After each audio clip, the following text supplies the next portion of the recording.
Somos lo que pensamos. Gladys en Éxitos. Saludamos a Luis Maturén, es ingeniero civil y con maestría en administración de empresas, mención finanzas y mercadeo, se ha especializado en influencia transformadora, es gerente de la empresa Datos Group y con esta empresa está siempre asesorando sobre los temas que abordamos en el segmento Somos lo que pensamos. Pensamiento, bueno, el pensamiento se puede educar y sin duda que educar pensamiento, ampliar pues nuestra manera de analizar, de ver y de abordar las situaciones, redunda, y así lo va demostrando la práctica, en beneficios hacia adentro y beneficios hacia afuera. Y con el profesor siempre estamos revisando todo esto. Hoy en particular, cómo motivar a las personas. Y dejé un planteamiento que me parece interesante revisarlo con el profesor. En un contexto de crisis, por ejemplo, como el de Argentina, no la tiene fácil, en este caso el nuevo presidente Milei, de hablarle con la mayor honestidad a la gente y que la gente lo pueda comprar, lo pueda entender, pero va a vivir una situación de crisis, va a vivir ese momento de recortes que pueden impacientar a muchos y pues en no esperarlo tanto, ¿no? Dentro de lo que serían los resultados de esa política pública asomada en la campaña y ahora ya a poner en práctica. Entonces, el profesor, la pregunta es cómo lograr que con criterio de realidad, que me parece lo más sensato, la gente igual se mantenga motivada y siga adelante, y además en este caso como población empuje por el bien de ese país. Bienvenido, buenas tardes. Buenas tardes, Gladys, gracias por la invitación. Y mira, efectivamente todo lo que la ciencia ha estudiado se puede utilizar de dos maneras.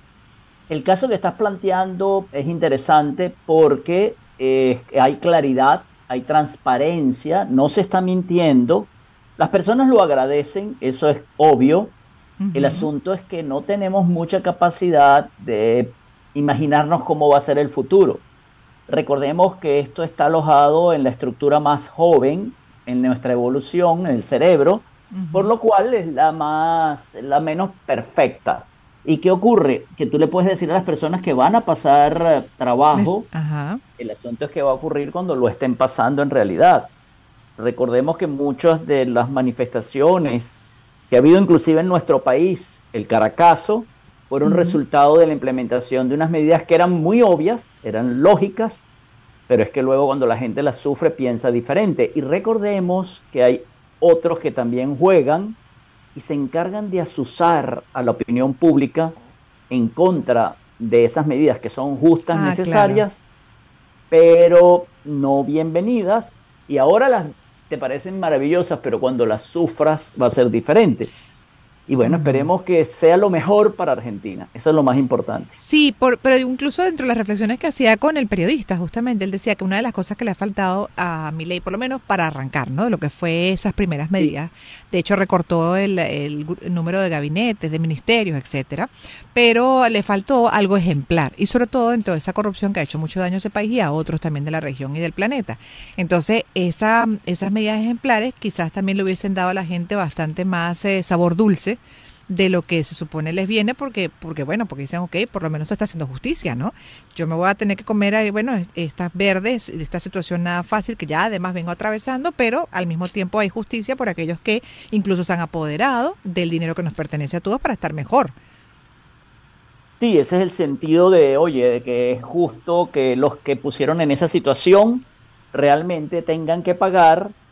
Pero quizás su enfoque ahorita es en manifestar lo que viene en los próximos meses. De hecho, no creó expectativas de que fuese en el corto plazo.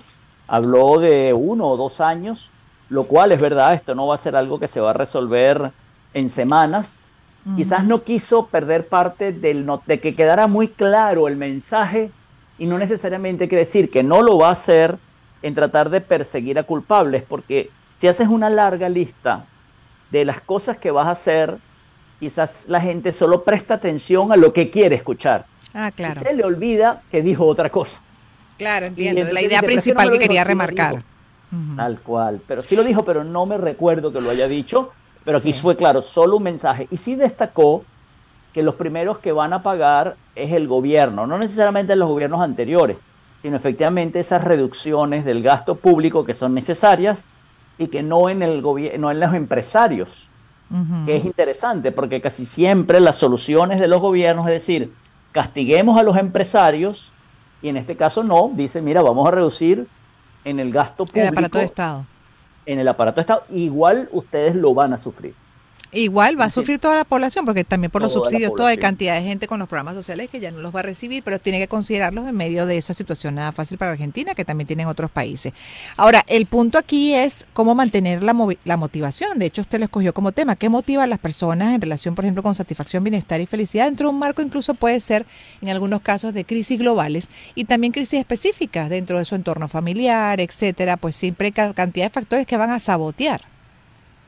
Sí, motiva mucho porque realmente se conoce como las necesidades psicológicas innatas y no es otra cosa que en el fondo lo que todos queremos es esa paz, bienestar, satisfacción, eso que etiquetamos como felicidad y en oportunidades interpretamos como alegría, pero no, es ese estado de plenitud, en el fondo eso es lo que queremos. Cuando buscamos dinero, poder, amor, salud, en el fondo lo que estamos buscando es lo que creemos que estas cosas nos van a dar. Pero la fuente viene de otras partes. Viene de la relación social con otras personas. Somos animales sociales, pero a un grado muy superior a lo que llamamos animales sociales, porque tú puedes decir, sí, las ovejas, las abejas, los lobos, los leones, todos son animales que viven en sociedad, pero no a este nivel que nosotros hemos alcanzado, Claro. por lo cual necesitamos del otro. Y lo que te quería comentar es que muchas veces esta motivación se utiliza para el bien, como el caso de tratar de integrar a un país Ujú. alrededor de la necesidad de recuperarse, mensaje que utilizaron los japoneses y Europa después de la guerra, donde ese sentido de unidad, de reconstruir al país, hizo posible que eso se llevara adelante y se pasó por muchos sacrificios. Y hubo mucha claridad y todos estaban conscientes que había que recurrir a esto. Pero en ocasiones este sentido de unidad se puede utilizar, esta necesidad de sentirnos unidos se puede sentir en contra. Tenemos el mismo ejemplo de Argentina, donde la guerra de las Malvinas se utilizó Ujú. para unir al país en un momento de crisis, sabiéndose que estratégicamente no tenía ninguna posibilidad de éxito. Era cuestión que llegasen los barcos ingleses a las islas y ahí se iba a acabar la guerra. Pero da una esperanza. Puede ser algo similar a lo que está ocurriendo con el Esequibo. Estoy buscando algo que unifique, algo a través de lo cual nos sintamos como sociedad unidos para poder quizás manipular o manejar. Claro, por supuesto, pero en ese caso, profesor, exacto, si usted me dice que está apelando al valor de la unidad como nación, por ejemplo, para ese, pero también los otros temas que son prioridad para la calidad de vida que mencionamos, para ese bienestar y felicidad que buscamos como seres humanos, individual y colectivo, entonces tú dices perfecto, pero cuando no, pues puede ser perfectamente cuestionado, porque dice, no, ya Y, va, no tiene sentido. Para mí esto, cualquier cosa que desvíe de la realidad, que trate de sacar de contexto a la gente de esa realidad, que disminuya más bien este criterio de realidad para saber y poder tomar las mejores decisiones en función de esa situación que se atraviesa como persona y como sociedad. A mí me parece que eso ya es, bueno, como para desconfiar y cuestionable, porque así no y, avanzamos.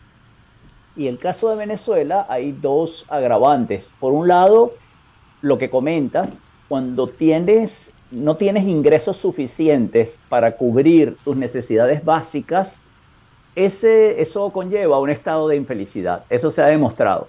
Las personas necesitan cubrir necesidades básicas y eso llamamos alimentación, protección de un techo, Claro, vestido. Cuando claro. cubrimos esas necesidades básicas, tener más dinero ayuda, pero no tanto. Pero en esa línea en la cual todavía no tengo mis necesidades cubiertas, el dinero es vital y no tenerlo te da una gran infelicidad. Esa es la Ujú. línea en la cual el dinero hace la felicidad. Cuando tú estás en una situación económica en la cual no tienes eso, pues sencillamente estás en una Primero curva tienes de que, infelicidad. exacto, exacto, cumplir con esos básicos, esos necesarios, para después entonces seguir avanzando en todo lo demás. Listo. Gracias, profesor, por haber estado con nosotros. A ti, Entendido. Gladys. Yo creo que mucho de lo que están